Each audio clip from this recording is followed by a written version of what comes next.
Bonjour. Théo, je te présente Monsieur Bignon. Il est directeur général du bureau d'études Manergie. Bonjour, quel est le rôle de votre bureau d'études? Alors notre rôle, c'est d'assister à 2ER sur tous les sujets techniques pour la production et la distribution de chaleur, et en particulier la récupération de la chaleur issue de la géothermie. On assiste sur les sujets de mise en œuvre des équipements techniques, mais également sur le suivi de l'exploitation du réseau de chaleur. Mais ils servent à quoi tous ces tuyaux? Tous ces tuyaux servent à récupérer la chaleur de la géothermie. L'eau qui est extraite des forages arrive ici dans ce local technique et elle cède sa chaleur par ces gros échangeurs de chaleur à un deuxième réseau de distribution qui va distribuer la chaleur dans la ville à partir de kilomètres de réseaux qui sont enfouis sous les routes et les espaces verts. Donc l'eau dans le chauffage, ce n'est pas l'eau du sous-sol? Tout à fait. Il y a le réseau géothermal, le réseau qui comprend donc l'eau issue des forages.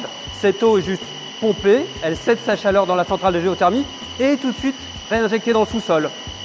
Le deuxième circuit, c'est le réseau de distribution de chaleur qui prend sa source ici, qui est chauffé par la géothermie et qui va jusqu'au pied de chaque bâtiment. Il y a après des troisièmes réseaux qui sont des réseaux, on va dire, tertiaires qui distribuent la chaleur dans les bâtiments jusqu'à chaque radiateur. Quand je vois tous ces tuyaux, je me dis que ça doit être un chantier immense à réaliser. C'est un chantier d'ampleur, un chantier d'importance qui prend plusieurs années à être réalisé. Que ce soit les forages et géothermie, puis toutes les installations techniques centralisées. Cette centrale de géothermie en est un exemple. Des équipements d'appoint secours, des équipements de distribution de chaleur également. Et puis bien sûr également le réseau de distribution. Ce sont des kilomètres de réseaux qui sont mis en œuvre pour véhiculer cette chaleur. Des équipements de protection comme cette centrale de géothermie jusqu'au pied de chaque bâtiment.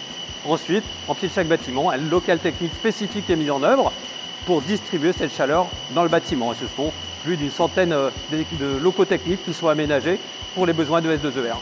Merci beaucoup pour ces réponses. J'imagine la complexité pour mettre en place un tel projet. D'autant qu'après, il faut pouvoir en assurer la gestion. C'est pourquoi maintenant, je t'invite à rencontrer les équipes de la serre.